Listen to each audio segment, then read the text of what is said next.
राज्य का भी जो बहुत सारी पार्टियों का मान्यता प्राप्त है वो भी समाप्त हो जाएगा। अभी तो नेशनल पार्टी के रूप में जो स्थापित थे वो खत्म हो गए, अब राज्य के पार्टी खत्म हो गए। वैकेंसी नहीं है। 2024 में पक्का भारत की जनता ने तय कर रखा है, 40 करोड़ जनता, कि इस बार भी 2024 में भी न सिर्फ 2019 से भी ज्यादा अधिक मतों से अधिक संख्या में सीट देकर के माननीय प्रधानमंत्री नरेंद्र मोदी को बैठाएगा। प्रधानमंत्री हर बार देश के जो युवा हैं उनके बारे में सोचते रहते हैं। ऐसे में आज जो खेल महोत्सव को लेकर के हर सांसदीय को, हर एमपी को आदेश दिया गया है कि वो अपने राज्य में, अपने क्षेत्र में कहीं ना कहीं खेल महोत्सव का आयोजन करें। ऐसे में आज पटना पाटलिपुत्रा के सांसद रामकृपाल यादव के द्वारा आज प्रेस कॉन्फ्रेंस कर खेल महोत्सव के बारे में बताया गया और इसमें बताया गया है कि 13 अप्रैल को मसौढ़ी से खेल महोत्सव का आयोजन किया जाएगा और फिट रखने के लिए कहीं ना कहीं जो बिहार के युवा हैं, जो पटना पाटलिपुत्रा के युवा हैं, वो सारे क्षेत्र के युवाओं को कहीं ना कहीं फिट रखने का काम करेंगे। ऐसे में आपको बता दें कि 13 अप्रैल से मसौढ़ी से शुरू होगी और जो 29 अप्रैल है वहाँ जो दानापुर का जो स्टेडियम है वहाँ कहीं ना कहीं खत्म होगा। और भी क्या कुछ कह रहे हैं रामकृपाल यादव, छोड़े जाते हैं उनके सारे बयानों के साथ। साल का शासन भारतीय जनता पार्टी और एनडीए के नेतृत्व में जो मिला है वो स्वर्ण काल है, उसको कोई खोना नहीं चाहेगा। गरीब, आम, किसान, मजदूर, नौजवान, अगड़ा पिछड़ा, समाज के अंतिम पंक्ति में बैठने वाला, शोषित, पीड़ित, दलित, पिछड़ा, अति पिछड़ा, सब लोगों के लिए प्रधानमंत्री जी ने योजना दिया बिना भेदभाव के। सभी जाति, सभी धर्म, सभी वर्ग के लिए तो काम किया है।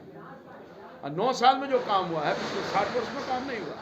ये मौका गंवाना कोई भारत की जनता नहीं चाहेगी कि फिर हमारा भारत रसातल में चल जाए और हम फिर पीछे हो जाए। आने वाले दिन में भारत विश्व गुरु बनेगा और उसी अभियान के तहत माननीय मोदी जी ने हर काम करने का काम किया है।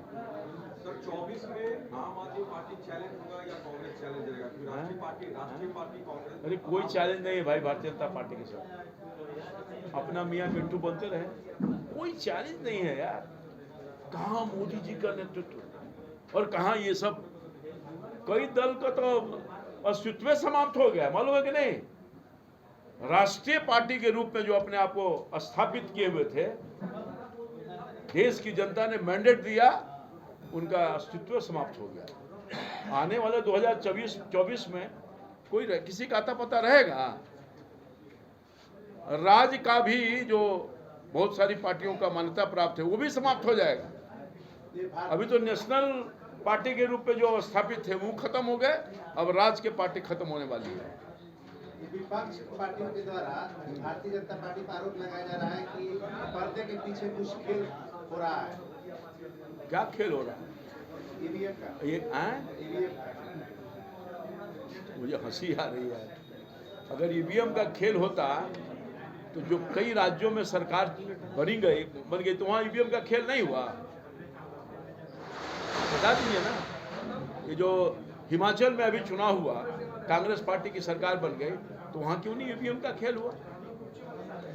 कोई खेल नहीं है, ये सब जनता का खेल है। बुलाया गया है और उनसे लगातार पूछताछ हो रही है और तेजस्वी यादव का कहना है कि जब तक लोकसभा का चुनाव नहीं होता है भारतीय जनता पार्टी ऐसा कराते रहेगी। देखिए, भारतीय जनता पार्टी ऐसा नहीं कराती है, न कराई है। पहले जो कांग्रेस पार्टी थी ये सब काम करती होगी, और उनके जो दोस्त मित्र लोग हैं, ये कानून अपना काम कर रही है। दूध का दूध, पानी का पानी करेंगे, मुझे ऐसा लगता है।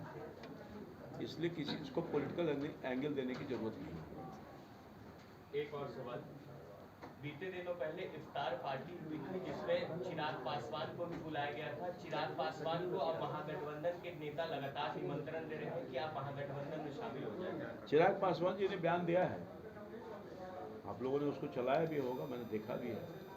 इसको राजनीति से कैसे जोड़ा जा सकता है? नहीं जोड़ना चाहिए। चिराग पासवान भी जब इधर भी उनके पिताजी जब आयोजन करते थे इस तरह का इफ्तार पार्टी, तो सभी लोगों को बुलाते थे। एक पुरानी परंपरा रही है। इसको पॉलिटिकल लैंग्वेज नहीं दिया जा सकता। सर, एक सवाल और है सर। आज मुख्यमंत्री नीतीश कुमार एक बार फिर से दिल्ली जा रहे हैं और खबर मिली है कि वो विपक्ष के कई नेताओं से फिर से मुलाकात करेंगे।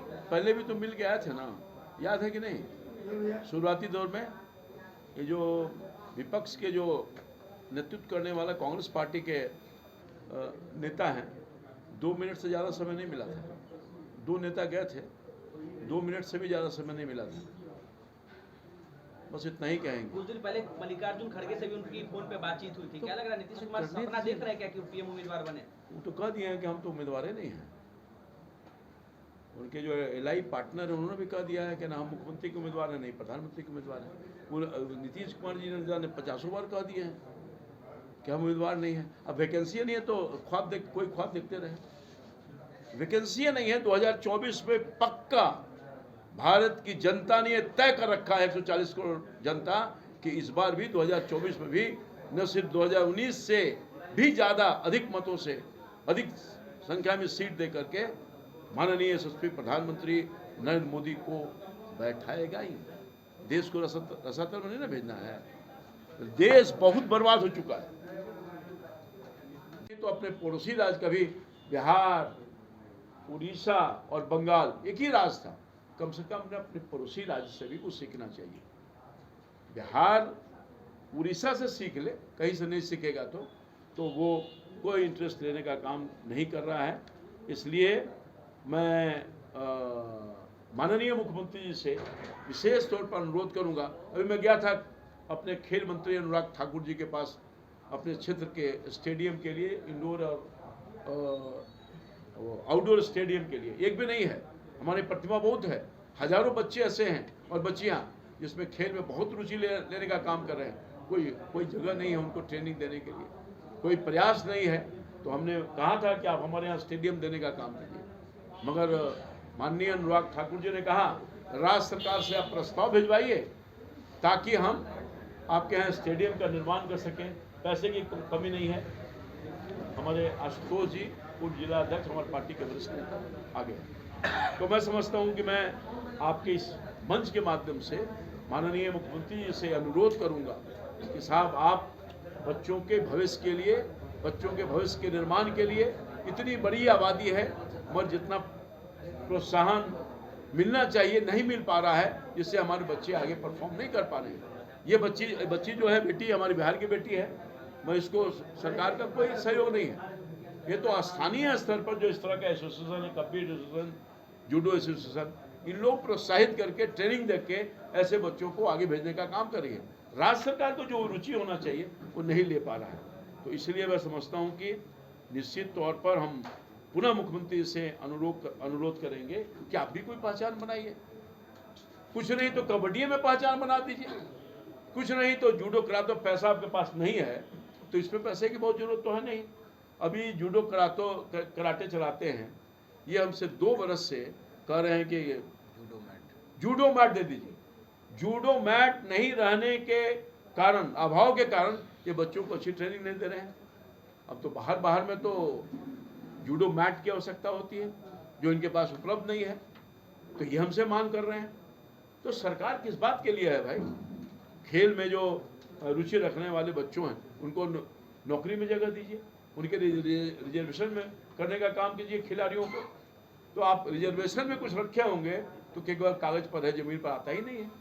तो इसलिए मैं समझता हूँ कि आज हम पुनः अपने प्रधानमंत्री जी के निर्देशों का पालन करते हुए हम अपने संसदीय क्षेत्र पाटलिपुत्रा संसदीय क्षेत्र में पटना के ग्रामीण बच्चों के उत्साह के लिए, प्रोत्साहन के लिए ये सांसद खेल महोत्सव आयोजित कर रहे हैं। और सभी अधिक से अधिक बच्चों को हम आमंत्रण देना चाहते हैं आपके इस मंच के माध्यम से कि वो सब लोग आएँ, रजिस्ट्रेशन कराएं और अधिक से अधिक संख्या में जो 13 तारीख को और बाद के दिनों में हम डेट बताएंगे कि कौन अनुमंडल में कब होगा, कौन ब्लॉक से कहाँ पर बच्चे आएंगे, ये सब डिटेल हम निजी स्तर पर बताने का काम करेंगे। इन बच्चों को प्रोत्साहित करने के लिए और सभी जनप्रतिनिधियों को भी मैंने अपील किया है, नीचे स्तर के जो जनप्रतिनिधि हैं, मुखिया हैं, गांव में खेल को बढ़ावा देने के लिए और गांव के बच्चों को प्रोत्साहन करने के लिए उनके निर्देश पर पूरे हिंदुस्तान के लोकसभा के सभी सांसदों ने एक सांसद खेल महोत्सव का आयोजन करने का काम किया है। बहुत सारी जगहों में हो गया है और पटना में जो 2 संसदीय क्षेत्र है, एक पटना संसदीय क्षेत्र, पटना का जो पटना साहिब है, वहाँ आदरणीय सांसद और पूर्व केंद्रीय मंत्री रविशंकर जी ने अभी हाल के दिनों में 1 से 4 तक आयोजन को संपन्न किया है। और हमारा आयोजन 13 अप्रैल से मसौरी के गांधी मैदान में प्रारंभ होगा, उसका शुभारंभ होगा और समापन 29 अप्रैल को जगजीवन स्टेडियम दानापुर में संपन्न होगा।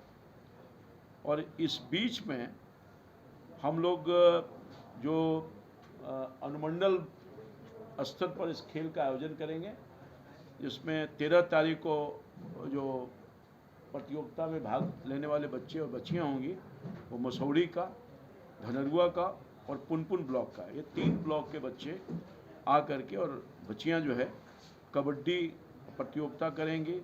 100 मीटर का दौड़ होगा, 200 मीटर का दौड़ होगा, लॉन्ग जंप प्रतियोगिता होगी। और इसी तरह से आगे पालीगंज अनुमंडल में, दानापुर अनुमंडल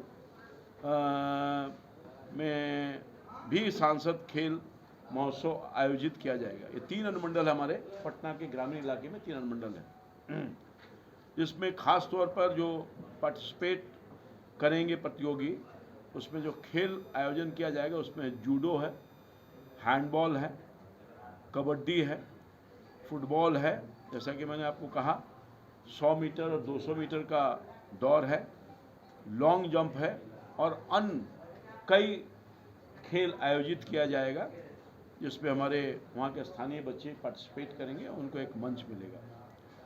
मैं समझता हूँ कि विगत दिनों में जिस तरह से माननीय यशस्वी प्रधानमंत्री नरेंद्र मोदी जी ने अपने विगत 9 साल के कार्यकाल में जहाँ हर चीज़ को प्रोत्साहित किया है, वहाँ खेल को भी, खिलाड़ियों को भी प्रोत्साहित करने का काम किया है।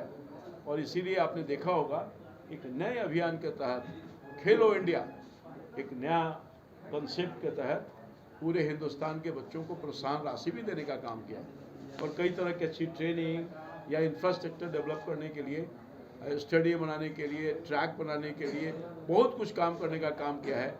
मूल रूप से ये खेल को प्रोत्साहन देने में भारत की सरकार तो योगदान दे ही रही है, राज्यों को रुचि लेना पड़ता है, क्योंकि राज्य का विषय है, खेल का विषय राज्य का विषय है। और जब तक राज्य रुचि नहीं लेगा तो भारत की सरकार चाह कर के भी बहुत कुछ नहीं करा पाती है। हमारी प्रधानमंत्री जी का सोच बहुत है, मगर राज्यों से जो खास तौर पर जहाँ बिहार जैसा राज्य, जिसको जितनी क्षमता है यहाँ पर, जितना प्रतिभा है यहाँ पर, जितने हमारे यहाँ बच्चों का इंटरेस्ट है खेल में, वो ठीक से नहीं हो पा रहा है। इसलिए मैं समझता हूँ कि आज भी बहुत बड़े पैमाने पर हमारे खेल में रुचि रखने वाले बच्चों को भी पीछे रह जाना पड़ता है। आप वहीं बगल में चले जाइए, झारखंड के इलाका में अच्छा खेल प्रतियोगिता होता है, वहाँ स्टेडियम है, वहाँ सब कुछ है, मगर यहाँ कोई बड़ा स्टेडियम नहीं है। बड़ा स्टेडियम अगर मैनू लखन स्टेडियम जो पुराना है वो भी मृतप्राय हो गया। एक पाटलिपुत्र स्पोर्ट्स कॉम्प्लेक्स है, उसके अलावा पूरे पटना में, हमारा खास तौर पर पटना ग्रामीण के इलाका में एक भी इंडोर स्टेडियम नहीं है, एक भी आउटडोर स्टेडियम नहीं है। खेल के रुचि रखने वाले बच्चों के लिए कोई विशेष योजना नहीं है, इसलिए बच्चे हमारे बहुत पीछे रह जा रहे हैं। मैं समझता हूं कि जो राज्य का योगदान खेल के लिए होना चाहिए, उसमें राज्य की सरकार, बिहार की सरकार इंटरेस्ट नहीं लेने की वजह से हमारे बच्चों को बहुत कुछ रहना पड़ता है। आपने देखा होगा, हम धन्यवाद देना चाहते हैं उड़ीसा गवर्नमेंट को, जिसने खेल को प्राथमिकता के आधार पर बच्चों को ट्रेनिंग देने के लिए एक ही खेल आयोजन करने में महत्वपूर्ण भूमिका अदा किया। उड़ीसा गवर्नमेंट ने जो हॉकी में रुचि रखने वाले बच्चे थे, उनको प्रोत्साहित करने का काम किया और आपने देखा होगा उसका नतीजा। विगत दिनों में पूरे विश्व के स्तर पर उड़ीसा की पहचान होगी, क्योंकि विश्व के स्तर पर पार्टिसिपेशन हुआ और हमारे हॉकी में रुचि रखने वाले बच्चों ने कमाल करके दिखाने का काम किया।